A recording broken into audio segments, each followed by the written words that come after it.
I said, isn't that a little like saving up sex for your old age? You know, I mean, there comes a time when you ought to just start doing what, you know.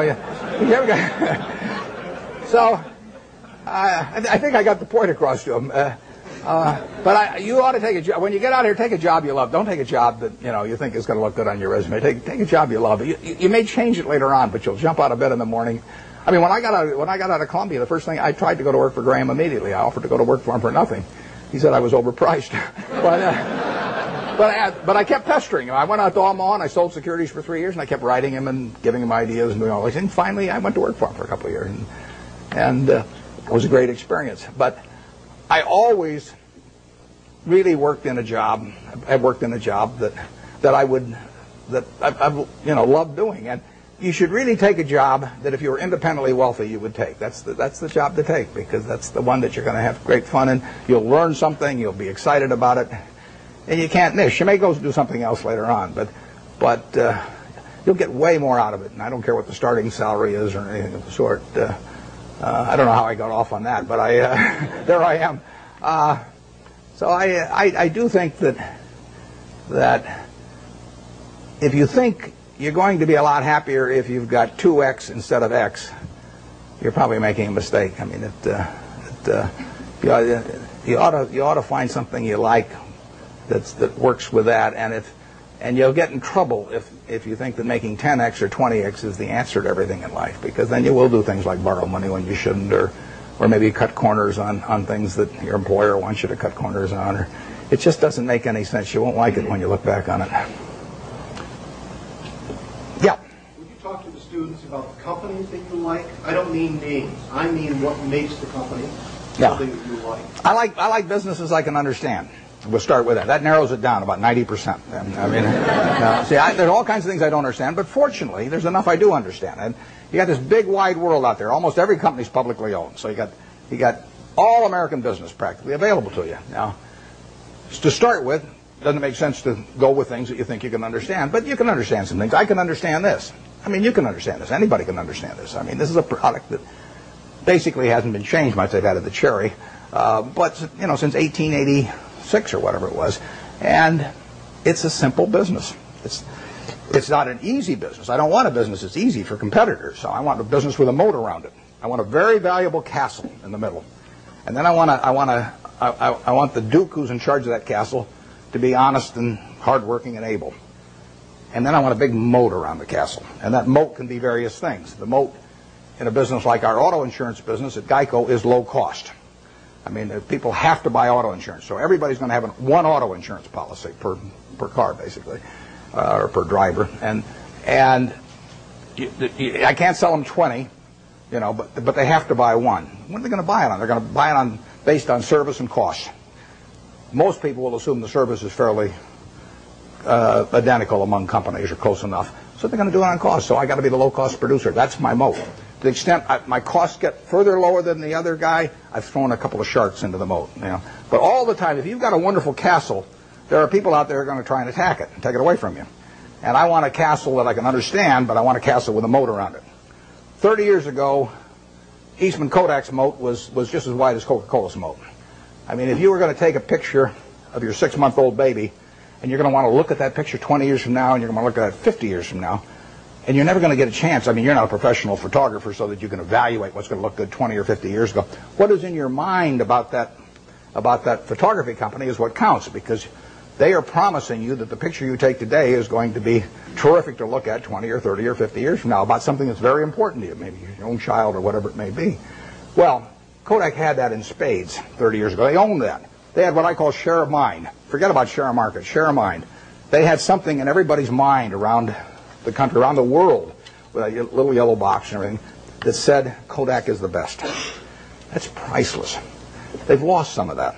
They haven't lost it all, and not due to George Fisher, who runs it. George is doing a great job. But they let that moat narrow. They let Fuji come and start narrowing the moat in various ways.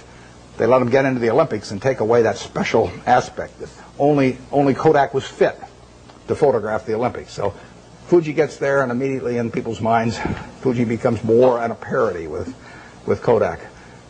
You haven't seen that with Coke. Coke's moat is wider now than it was 30 years ago. You can't see the moat day by day, but every time the infrastructure gets built in some country that isn't yet profitable for Coke, but will be 20 years from now, the moat is widening a little bit. Things are all the time changing that moat in one direction or another. 10 years from now, you can see the difference. Our managers of the businesses we run, I've got one message to them, which is to widen the moat.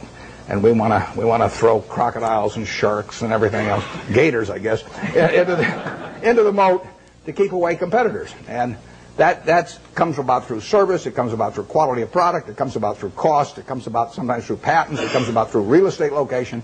So that's the business I'm looking for. Now, what kind of businesses am I going to find like that? Well, I'm going to find them in simple products, because I'm not going to be able to figure out what the moat's going to look like for Oracle or Lotus or Microsoft 10 years from now. I mean, Gates is the best businessman I've ever run into, and they've got a hell of a position, but I really don't know what that business is going to look like 10 years from now. And I certainly don't know what his competitors' businesses are going to look like 10 years from now. Now, I'll name one I don't own. I know what the chewing gum business is going to look like from 10 years from now. I mean, the internet is not going to change how we chew gum. And nothing much else is going to change how we chew gum. And then are there going to be lots of new products? Is it really, our spearmint and juicy fruit and all those going to evaporate? So it isn't going to happen. You give me $1 billion and tell me to go in the chewing gum business and try and make a real dent in Wrigley's, I can't do it. And that's the way I think about business. I say to myself, give me $1 billion and how much can I hurt the guy? Give me $10 billion. Give me $10 billion and how much can I hurt Coca-Cola around the world? I can't do it. Well, those are good businesses. Now give me some money and tell me to hurt somebody in some other fields, and I can figure out how to do it. So I want a simple business, easy to understand, great economics now, honest and able management, and then I can see about, in a general way, where they're going to be 10 years from now. And if I can't see where they're going to be 10 years from now, I don't want to buy it. Basically, I don't want to buy any stock where if they close the New York Stock Exchange tomorrow for 5 years, I won't be happy owning it. I buy a farm, and I don't get a quote on it for 5 years, and I'm happy if the farm does okay. I buy an apartment house, don't get a quote on it for 5 years, I'm happy if the apartment house produces the returns that I expect. But people buy a stock, and they look at the price the next morning, and they decide whether they're doing well or not doing well. It's crazy, because they're buying a piece of a business. That's what Graham, the most fundamental part of what he taught me. You're not buying a stock, you're buying a part ownership in a business. You will do well if the business does well, and if you didn't pay a totally silly price. And that's what it's all about. And you ought to buy businesses you understand. Just like if you're buying farms, you ought to buy farms you understand. It's not complicated. Incidentally, in calling this Graham Buffett, I mean, it's just pure Graham. I was very fortunate because I picked up a book when I was 19. I got interested in stocks when I was about 6 or 7, and I bought my first stock when I was 11, but I was playing around with all this stuff. I had charts and volume, and I'm making all kinds of technical calculations and everything. And then I picked up a little book, and it just said that you're not buying some little ticker symbol that bounces around every day. You're buying a part of a business. And as soon as I started thinking about it that way, everything else followed. Very simple. So we buy businesses we think we can understand. There's no one here that can't understand the Coca-Cola company. I would say there's no one here that can understand some new internet company. And I said at the annual meeting this year that if I were teaching a class in business school, on the final exam, I would pass out the information on an internet company and ask each student to value it. And anybody that gave me an answer, I'd flunk. I don't know how to do it.